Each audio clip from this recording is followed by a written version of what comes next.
Hey guys, this is JAde. If this is your first time here, don't forget to subscribe below for gear reviews, tutorials, etc. Today we're going to be talking about the differences between Elektron boxes MK1 and MK2. A few days ago they announced the analog rhythm, analog 4, and Octatrack MK2. So is it worth upgrading? Let's take a look at that. So in the Elektron website, we're greeted with introducing MK2. We are proud to present the performance sampler Octatrack MK2, the analog synthesizer Analog 4 MK2, and the analog rhythm drum machine and sampler MK2. So first, let's take a look at the Octatrack. So the original Octatrack was probably released about 5 years ago, so it was definitely due for an update. The biggest thing was that it didn't have conditional trigs like their other machines, and it didn't have overbridge. So bad news, the new ones don't have it either, so there's that. It's understandable because they've said it before that the software just isn't capable of doing conditional trigs or overbridge, so I don't know about that, but that's just the way it goes. This update includes a few added buttons that are supposed to make it easier to navigate in the Octatrack, which before you did have to do a lot of menu diving in the Octatrack, so this is definitely welcome.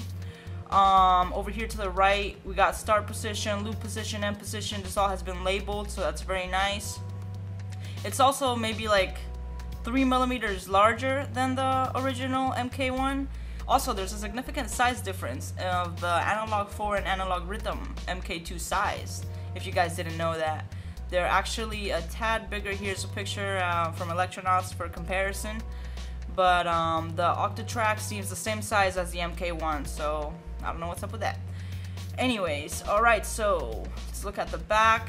Everything seems the same. Compact flash card is the same. The inputs are actually balanced on the Octatrack MK2, so you will be getting better audio in from the Octatrack too, which is great. So what's new on the Octatrack?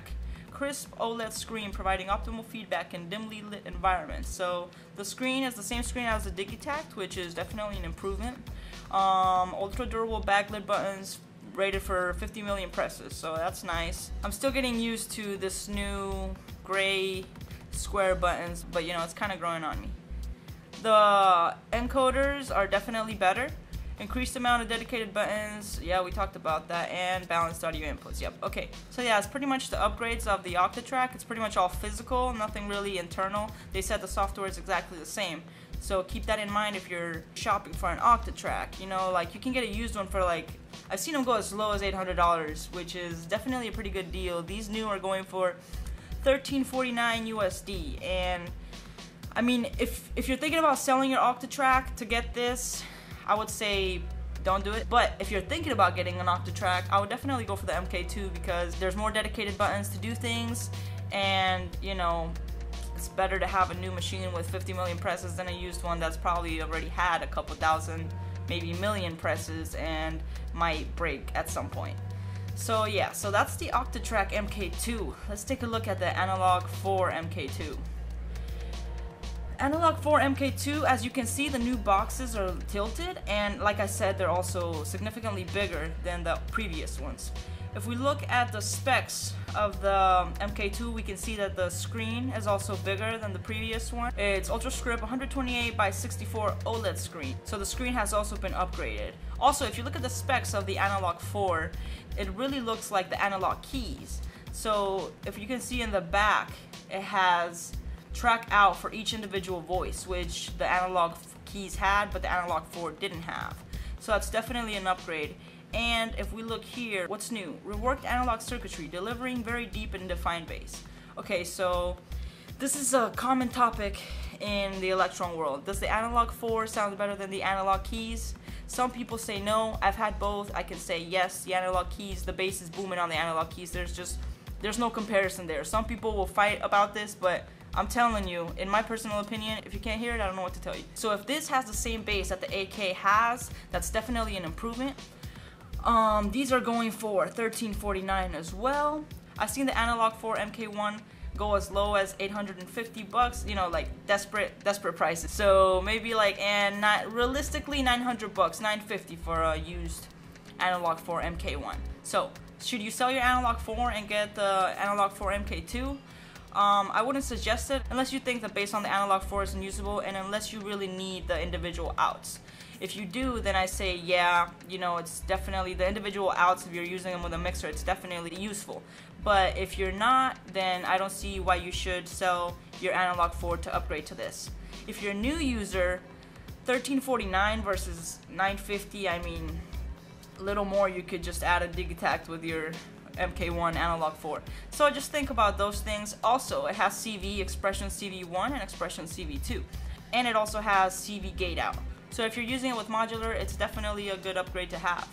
Like I said, they are bigger, they are tilted, and besides that, it's pretty much the same. Bigger screen, it's the same new buttons that we get on every single machine, Digitact, Octatrack, and the rhythm. So yeah. Also, one thing that I've been trying not to talk about because I know people are mad about this, the Overbridge Premium. So, old Elektron users got Overbridge for free.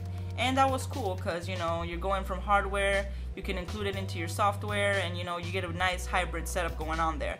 But I guess they're putting a lot of time into Overbridge. We don't know what's coming to Overbridge, but they're charging $89 USD for the Overbridge Premium. So these are the features for Overbridge Premium. Fully integrate Analog 4 MK2 with DAW environments. Use Analog 4 MK2 as a 2-in 2-out sound card. Control Analog 4 MK2 with a dedicated VST-AU plugin interface. Stream all 4 voices, external inputs, and main bus to separate DAW tracks. Recall Analog 4 MK2 settings when loading a DAW project. If you're not going to be using it with a computer, at least they give you a basic free one, which just comes with MIDI over USB. You can use the sequencer to be synced. Computer screen visualization of Analog 4 MK2 parameters, and audio streaming of main bus over USB with limited time sessions. So they said old users aren't gonna have to pay for Overbridge Premium. We don't know if they're gonna stop upgrading the MK1 Overbridge. We don't know what they're working on MK. You know, we don't know why they're gonna start charging all of a sudden. Maybe they're gonna be adding more features. We don't know, but a lot of people are ticked about that it's pretty much already an expensive machine and you have to pay more for the software. Alright, so let's take a look at the Analog Rhythm MK2, which is probably the biggest upgrade, I think, because sampling. So people have complained for as long as I've been in the Elektron world, why can't the Rhythm sample? The Rhythm has audio inputs. It doesn't make any sense. So a lot of people think that Elektron makes their machines, they don't want their machines to overlap, so you can have a Rhythm, you can have an Octatrack, you can have an Analog 4. People say that they do that on purpose, so you have to buy every single one of their machines. But let's say sampling on the Rhythm is very welcome, because there was no reason that you couldn't sample on the Rhythm. Does it mean that they're gonna add sampling to the Rhythm MK1? The Rhythm MK1 also has audio inputs. We don't know. The difference between the audio inputs, all we know is that they're balanced as well as the Octatrack, in comparison to the Digitac, which does not have balanced inputs. So, the upgrades to the Rhythm MK2, what's new? First and foremost, sampling capability, large screen as well, ultra durable backlick buttons, yeah, 50 million presses, quick performance controls, larger pads for maximum playability. So this was a big complaint before from a lot of users. The pads are definitely no MPC pads. You can't finger drum on these pads like you would. Like, you need some Super Saiyan strong fingers to be able to finger drum on this thing. Since this is a slightly bigger machine, they said that the buttons are bigger, but are they better? That's the question. We won't know that until somebody gets their hands on one and really confirms. It has also a few added buttons. It's got a fill button, which is definitely welcome. And we also got a quick performance amount knob up here. We don't know what that is for. We also got a few more buttons under the screen right here, and everything else is really the same. I read that the sampling is going to be pretty similar to the Digitac sampling. So for $15.49 USD, you get an 8-voice analog drum machine that can sample.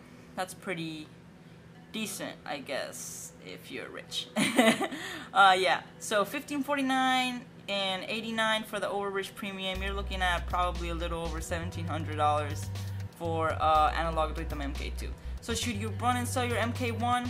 If sampling is really that much of a deal to you and you don't have another sampler, I think it's definitely a worthy upgrade. The pads is really a make it or break it here, because the pads on the Rhythm were just not drumming pads. They were a great performance pad for the scenes and for the performance mode, but besides that, they weren't really finger drumming pads. Let's look at the back of the Rhythm here. We see also We have track out like we used to. And we also have expression CV1 and 2. So if you have modular, that could definitely be useful. So if you're here, you're probably one of two people. You're either a current Elektron user, you have the Dark Trinity, and you're thinking, man, is my stuff worthless now? Should I sell all my things at a loss and hop on the gray bus? Or you're a new hardware user and you're thinking, I've been wanting an Elektron for a while, and maybe now is the time to jump in. Or should I take advantage of these desperate folks selling their Elektrons really cheap and get one of those instead? These aren't entirely new boxes. A lot of people have been saying, well, why didn't they add 8 voices to the analog 4? It's like, well, it's an analog 4, not an analog 8. It's an MK2, not a whole new machine. So the updates are very minimal, I'd say, except for the one on the rhythm. That one's probably like the biggest update that they did to their machines. So, I mean, it really depends on what you want. Do you want the 3-year warranty? Because that's probably the best thing about getting a new Elektron machine. You get that 3-year warranty. You know, the prices right now on the MK1s are going to drop significantly, I think, at first. You know, everybody's trying to sell theirs so they can get the new one. That's just how, you know, that's just how it is. But honestly, I mean, the Analog 4 update, $13.49, you can get a used one for $900. I mean, it does look sexier to some. Other people are liking the old look better. The new look is starting to grow on me. I do like that they're tilted and you don't need a stand for them. The screen is definitely a welcome upgrade. The encoders are definitely a welcome upgrade. The bass on the Analog 4 is definitely a welcome upgrade. On the Octatrack, I do want an Octatrack too, because it just looks amazing, and I miss my Octatrack and I want another Octatrack, so it was like perfect timing. Yeah, so that's all we know about the MK2s. If you like this talk, make sure to give it a subscribe and a thumbs up. See you guys later.